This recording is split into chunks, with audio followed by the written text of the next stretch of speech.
koma, sehingga saya ngejar keberhasilan saya nanti ke depan dengan semester pendek.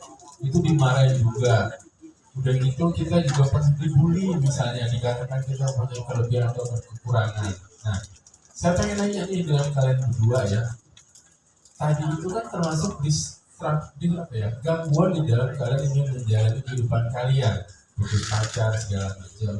Bisa nggak di-sharing kepada kami semua yang saya udah tua ya, teman-teman, bahwa gimana sih kalian menjalani itu sehingga soft skills kalian bisa terasah dan kalian bisa menjadi orang seperti sekarang ini dengan menjalani semuanya tadi dengan apa ya, dengan sukacita, dengan baik atau apa. Coba minta tolong dibagi ke kami.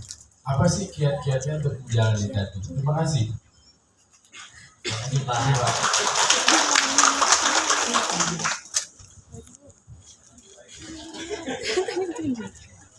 Oke Pak. Itu sebenarnya relate banget sih sama aku dan saya pastinya, apalagi anak cowok kan ya Pak. Sekarang udah ada games online gitu. Pasti temen juga ada Pak, sampai sekarang tuh kayak yang ngajakin, mabar, belajarnya ntar aja. Pasti itu ada Pak sekarang juga. Cuman kadang diri kitanya sih harus bisa membatasi itu gitu. Kalau misalkan nih kita ngerasa ternyata tugas ataupun materi yang harus kita pelajari itu keesokan harinya tuh belum selesai.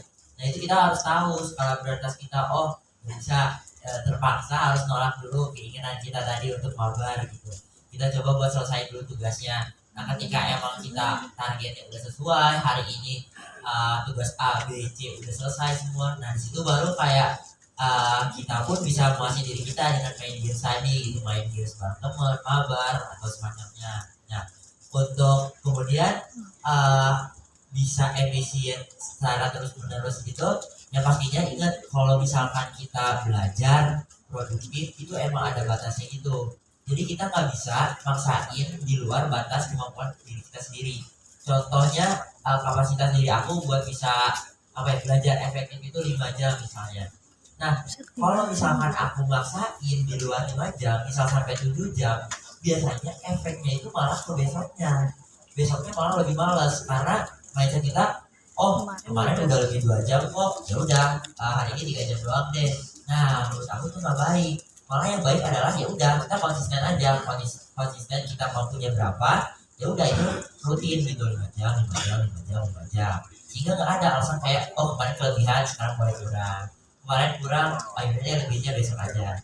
Nah menurut aku mending kita ngebangun pembiasaan tersebut, jadinya nanti kedepannya jadi kebiasaan.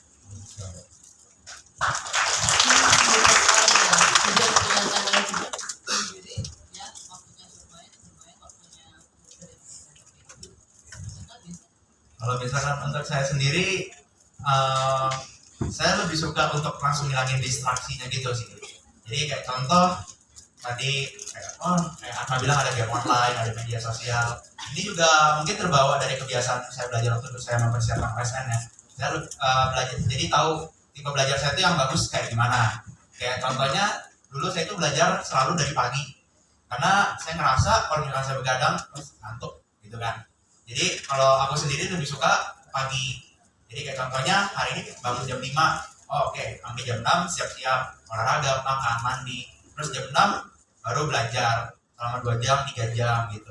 Kalau misalnya masih kuat lanjut terus. Itu yang aku terapin selama kuliah juga. Karena aku udah dari pengalaman dari SMA dan itu cocok buat aku. Nah untuk kayak distraksi apalagi sekarang ya, kita tuh gampang banget dikit-dikit belajar 5 menit buat TikTok kayak gitu kan. Atau kayak dikit-dikit, balas chat dulu lah. Kasih kan balas chatnya gitu.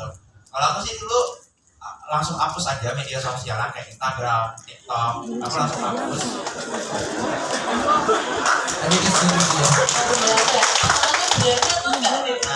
Karena aku mikir kayak misalkan, kalau aku berhasil hapus media sosial misalkan selama 5 hari aja, ya udah di hari ke-6 aku bisa download lagi kan, isinya nggak akan berubah gitu loh. Jadi aku mikir ya udah hapus aja daripada nanti ujian gue yang akan ngaruh mungkin selamanya gitu, itu malah jelek gitu. Nanti ujung-ujungnya malah makin pusing segala macam. Dan kalau misalkan tadi yang Bapak bilang kayak masalah percintaan, ini berat ya. Cuman bersyukurnya saya belum punya. Jadi bersyukur atau enggak ya, tapi jadi nggak apa, tidak mengganggu. Sebenarnya kalau misalnya pasangannya cocok ya nggak akan mengganggu juga sih ya. Apa ada? Dan alhamdulillahnya cocok ya. Jadi kalau aku belajar lama atau ngilang lama dari media atau dari handphone itu nggak ada yang nyariin. Jadi ya nggak tahu sih nanti ya. Kalau dari saya. Semoga menjawab ya.